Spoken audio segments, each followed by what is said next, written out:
祭りが盛んな祭りでして、Ici, les matsuri, les fêtes sont très connues. ここの川を挟んでですね、向こう側が夏祭りの地区、こちら側が秋祭りの地区なんですね。こちらは明治の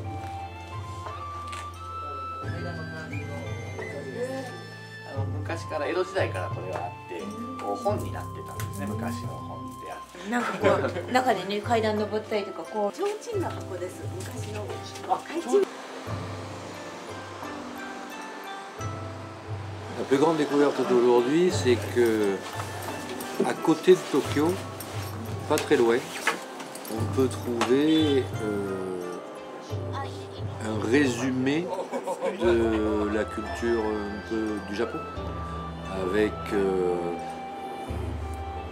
de l'agriculture, avec une architecture, des temples. Donc on a eu un résumé en une journée de beaucoup de choses culturelles du Japon. Et dans la cuisine aussi, évidemment.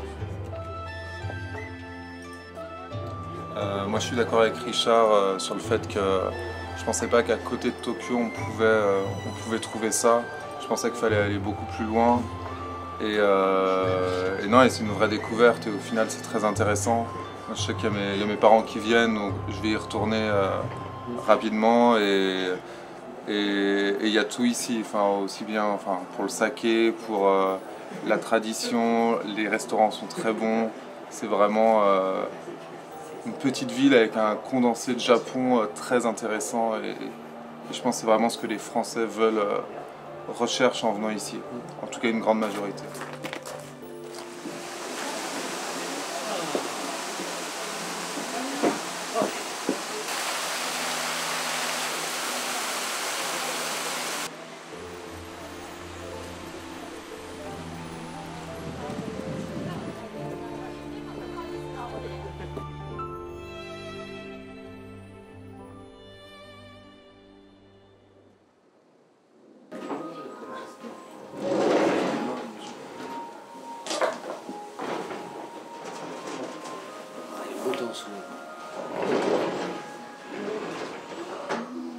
Très joli. C'est beau, hein. Ça pourrait être beau comme ça. L'entrée comme ça dans le restaurant. Classe, hein. Super.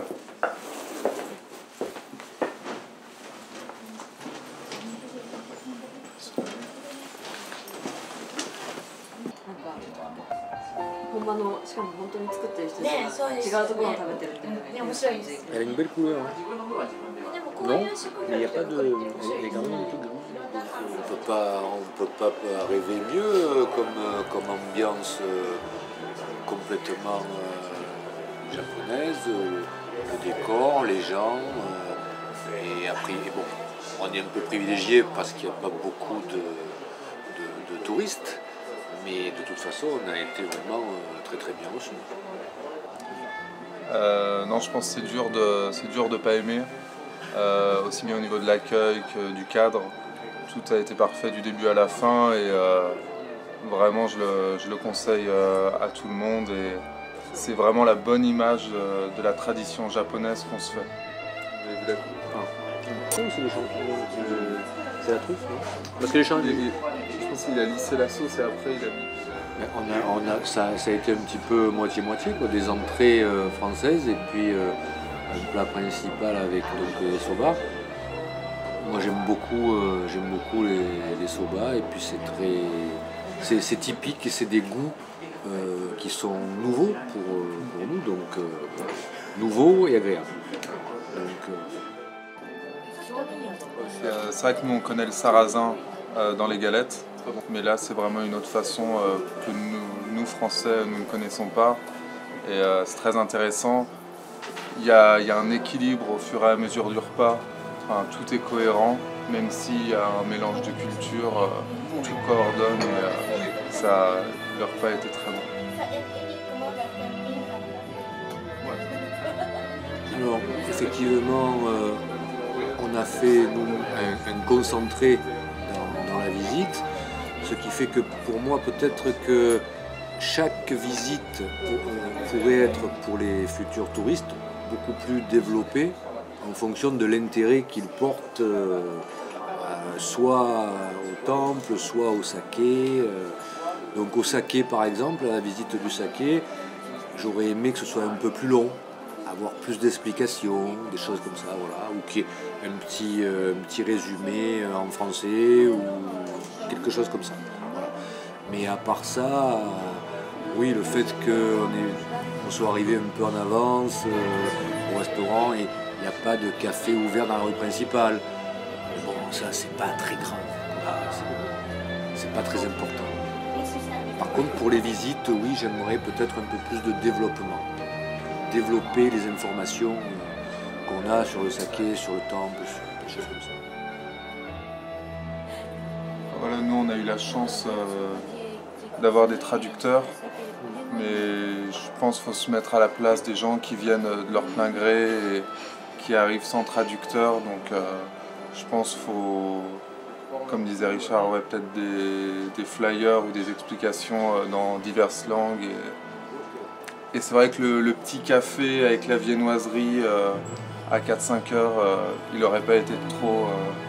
si on doit dire des défauts. Mais après, la journée était très bonne, donc là on est très sévère et c'est parce qu'on nous le demande. Et puis, par rapport aux informations qu'on peut nous donner sur... par exemple, le grand-père du monsieur pour les poupées, etc. C'est bien d'avoir des histoires, mais pas des anecdotes familiales. Ça, pour les touristes, je pense que c'est très intéressant.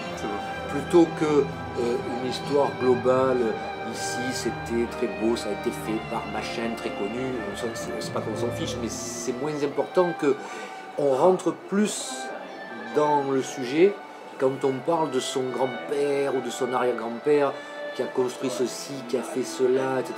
Ça, c'est beaucoup plus... Pour un endroit comme ça, ici, authentique, c'est très intéressant pour le touriste. Non, mais moi, je faisais comme ça avec mon bateau en France. Les touristes, je leur racontais pas l'histoire générale que tout le monde raconte. Parce que je connaissais des petites histoires d'une famille ici par rapport à l'île, le ponton qui a été fait, les histoires de famille. Et ça les intéressait parce que c'était des choses que moi je leur racontais, mais que, j'allais dire, personne d'autre pouvait leur raconter. De cette façon, ils rentrent un peu dans la famille. Ils se sentent un peu privilégiés. Ouais. Donc faire des petits groupes aussi. Pas 25 personnes.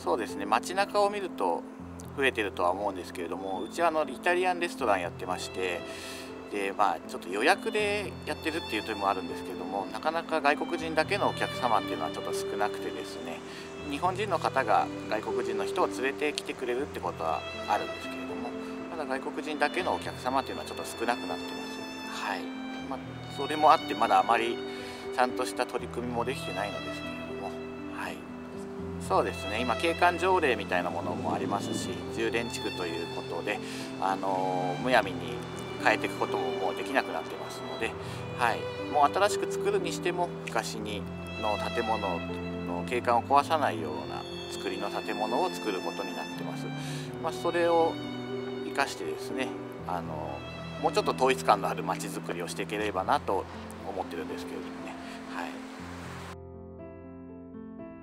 はい、今歩ってもらっても分かった通りですね、ちょっと休むところがないとか、まだそういう足りない部分がすごくありまして、あとですね、これから宿が増えていくっていうことで、そうするとですね、夜行くところがどこもないんですね。レストランならちょこっとあるんですけれども、レストランの後じゃあちょっと飲みに行こうかみたいなとか、お酒が飲めない人はじゃあどこに行こうかっていうカフェとかがですね、夜ないので、そういうのをですね作っていかないといけないなっていうふうに思って